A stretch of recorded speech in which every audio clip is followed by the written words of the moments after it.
I remember growing up, people always asked me, what do you want to be when you grow up? Some kids said a lawyer, many said a doctor. But me, I wanted to be an athlete. Not just any athlete, but a basketball player. They were strong, powerful, popular, tall. I was none of that. I was just a skinny, ugly black boy who could dance. But even still, I thought I was an athlete. I could jump, I could spin, I could turn. So I was heartbroken when they told me I wasn't. Because I mean, after all, I felt like as a dancer, I was just as much of an athlete as a basketball player. I mean, hell, I got the body to prove it. Since people feel like they know all the answers, I want to find out what it really means to be an athlete. That's it.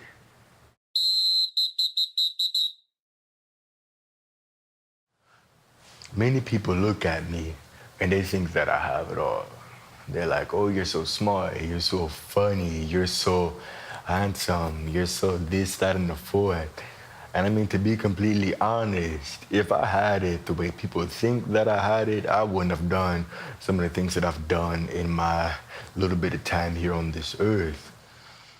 I'm your typical hood dude. I'm your typical hood nigga. You know, dad wasn't in the picture. Mother was left to raise 5 kids on her own. It was hard. I mean, I was the mother and the father. A lot of times I didn't get no sleep. Money was low. Had to work my schedule around my kids. I took jobs that, for y'all that I could, take y'all to daycare and stuff like that. But it was hard for me. But I made it through though. Like most of those niggas in the hood, I was gifted physically. I could run fast, I could jump high, I could do all that. I used to race the boys up in the neighborhood, and I used to whoop their ass. Tarleton Hills apartment homes. We lived over here for a long time. It actually looks the same way it did when we left, you know. Living here for me was as bad as it looked. It was very violent. Actually, right there, 146B, that's our old house. That's where we lived. And it was actually at this tree right here. The boys would come from right across the street, down the street, up the street, get into teams, and we would race down to that fourth tree down there. You know, I would win a lot of the time, and it's like, you know, they would talk about how fast I was. I would get my props, and I felt cool. The irony was, unlike them, I didn't really have hoop dreams or football dreams. I was always drawn to the arts. A lot of people don't know this, but I actually grew up in the church. As far as I can remember, I've always been around performers, such as my great-grandfather.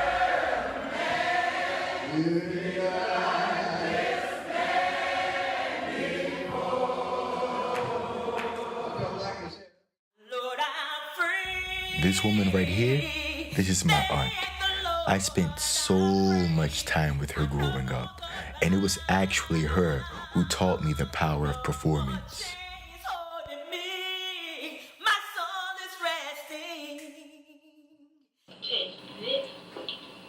And you can't forget the queen.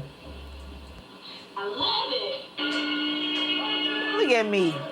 Boy, I could dance when I was back in the day, when I was 16. I used to love to dance, boy. I was even in talent shows, and I won one of them. I was so good that they wanted me to do it twice. That's why you got your dance skills from me, Malik. Yep, so you blessed with a dancing mama. And then there's me.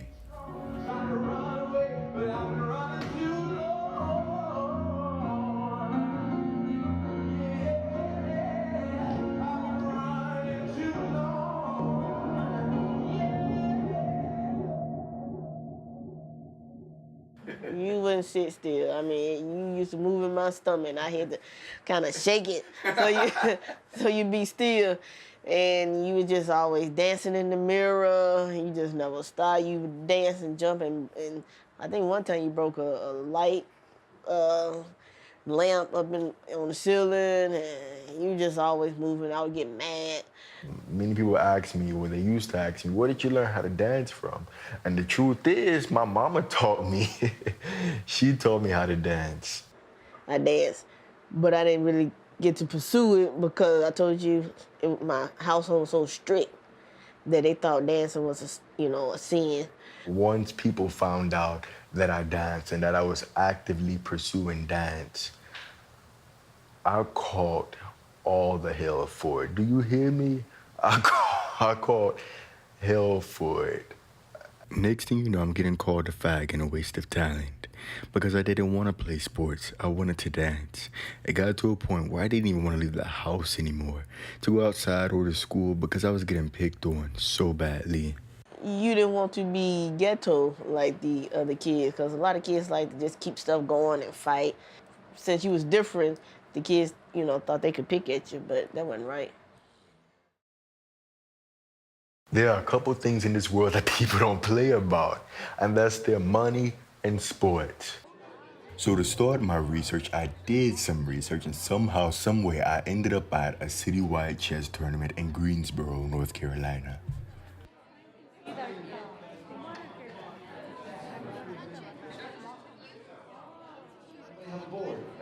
The tournament was running a little bit behind schedule, so I decided to walk around and see what was going on.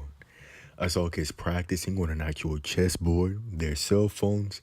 I even saw some kids taking a nap. Everywhere I looked, everyone was getting ready for game time. So you think somebody who plays chess or is just as much of an athlete about... Yeah, if you look at the top 10 grandmasters, they're in good shape. It's about the preparation. You are doing physical training. You are sitting and thinking for several hours on end.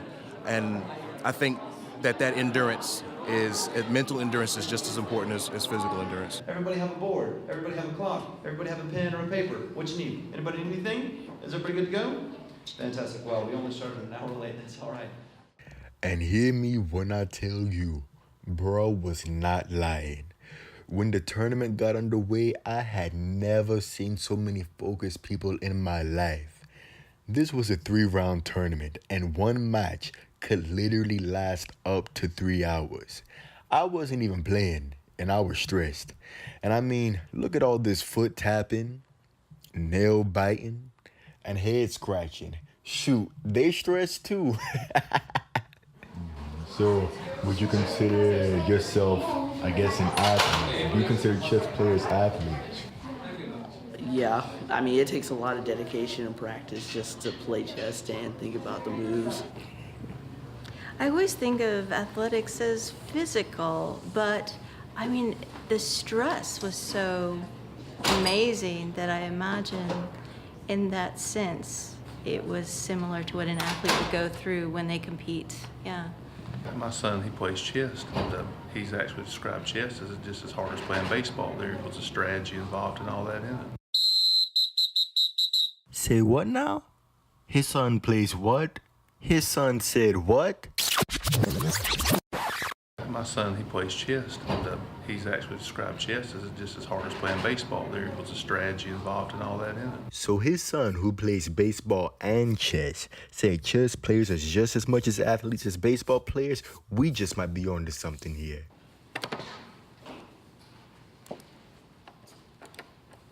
The tournament went on and on and on. Day turned into night and the tournament was still going on.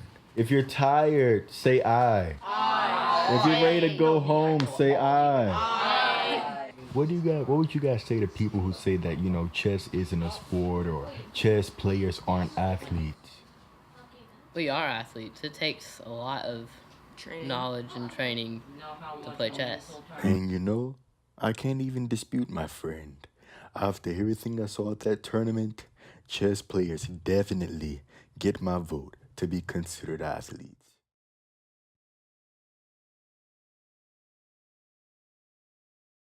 Eventually, I got overwhelmed with these feelings of loneliness, this feeling of isolation and abandonment from just the world.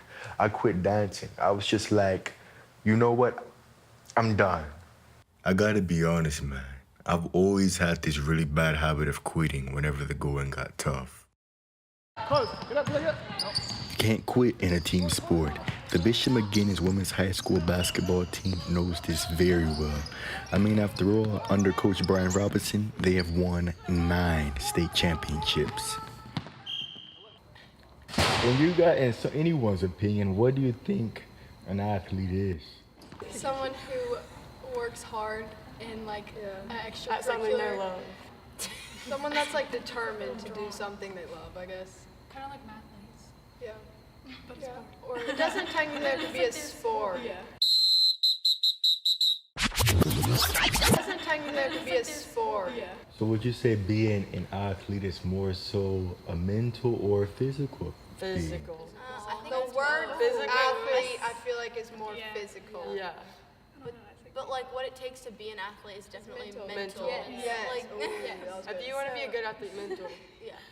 For almost 2 hours, I sat in awe as I watched these girls do all they could to prepare themselves mentally and physically for game day.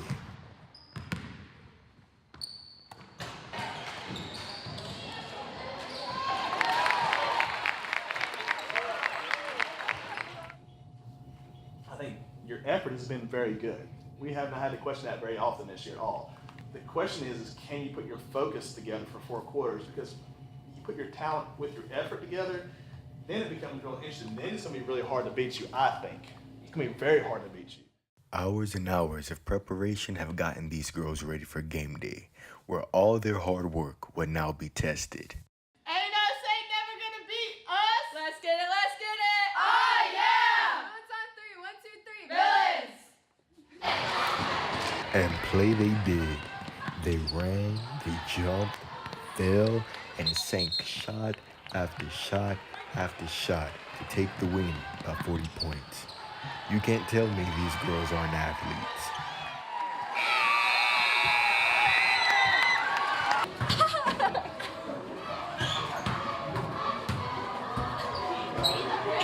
Yeah.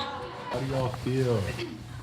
Oh, we're happy. That's the first time we've ever done like that 4 quarters, worked hard, and I think we're all really proud of it. And it was good. It's gonna be a new Executed our game plan. a new thing that we do now every game. We did what he told us to do. So I'm happy. He's happy, we're happy. Yeah. That's the only thing that really matters. Coach Hart is happy. That is the motto. So would you say someone who plays like chess or esports is just as much of an athlete as you guys? Is esports like video games? Yeah, you know, it's the people who play video games. Okay. No. But like, They have like I a think mental, like a mental sport. we Yeah. exercise They we can exercise execute our things with bodies. their mind. I mean, I can they be exercise their mind. I can be obese, and I can be an esports. I can be an esports Yeah, it's different. gamer. I can be amazing. What do you think? About? If you think gamers, I mean, I think they are. They practice a Yeah. lot, and they like their matches go for like 5 hours straight. I've seen one. It's really intense. Okay, I think that made me think in a different way. I think that like someone who plays video games or like someone who plays chess, I would say they're an athlete. But I think if they're like competing, like they're an athlete. If someone's just sitting at home playing video games, I don't really think that's like. And yeah, I think that's just like something for fun. We're like,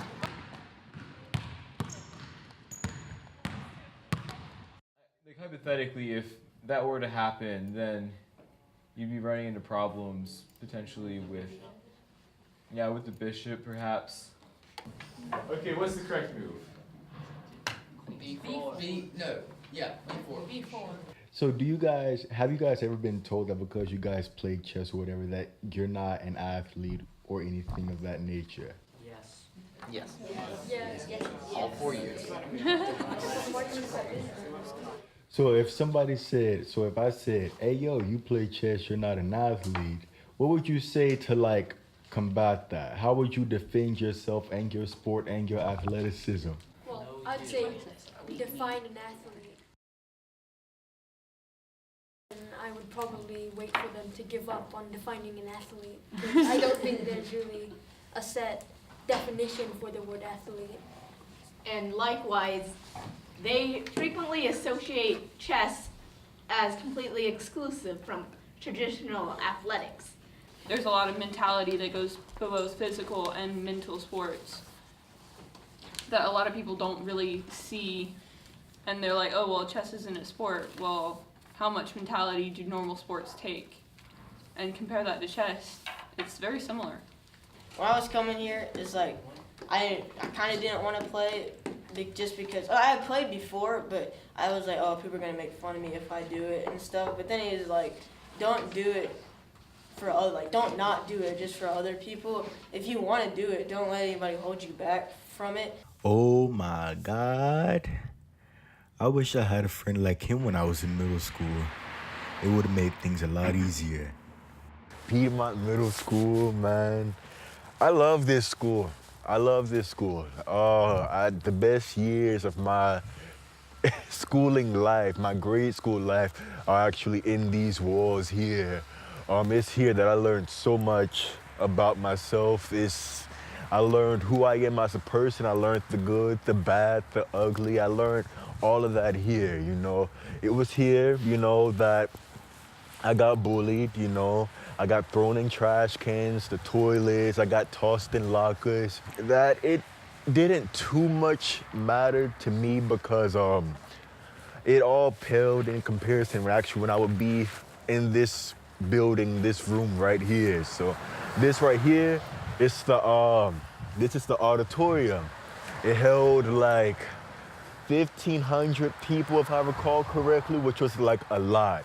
My 8th grade year in particular, we were sold out. I remember I danced to A Change Is Gonna Come by Sam Cooke. I got a standing ovation. I remember people in the audience crying. I remember I walked backstage afterwards and people from the North Carolina Ballet, you know, stopped and, you know, they were talking about potentially offering me a scholarship to get formal training at the academy. And I turned it down. You know, I do sort of regret it, but I mean, I don't regret Piedmont. I don't regret anything here. I love this school and it's played a significant and integral part in my life. I get asked often. Matter of fact, I was asked not too long ago, will I ever consider dancing again? And it's wild because literally a couple days after, I got an email about a showcase happening in which a male soloist was needed. And so I signed on to do it. It's going to be my first time dancing in years. And I'm sort of excited about it, but it's sort of bittersweet because not too long after, I got a call that my great-grandfather passed away. And so we went to the funeral and did all of that. And then literally a day or two after that, I got a call that my aunt was found dead in her apartment. And I love my aunt.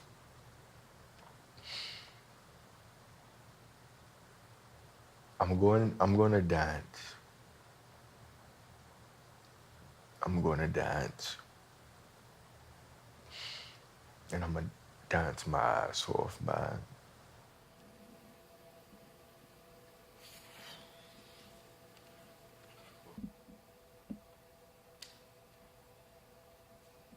Originally, when I started this film, I was determined to prove that everybody's an athlete. And I still do sort of feel that way, but now I've come to realize people are going to see you how they want to see you. And there's really nothing you can do about it. I stopped dancing because I wanted to be what other people wanted me to be or who they thought I should have been.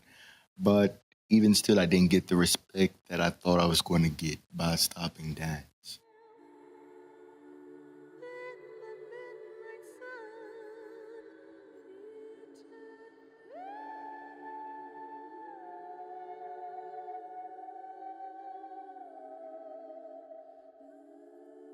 For anybody watching this, if you like it, if you love it, keep doing it. As long as it makes you happy and you're not hurting others, do it. I am glad that with this dance or with this film or whatever, it's finally given me the opportunity to close a chapter of my life that I frequently reread. And for that, I'm most grateful. And I feel like with this part of my life, I can finally move forward. And that's what life is about, moving forward and being the best you can be.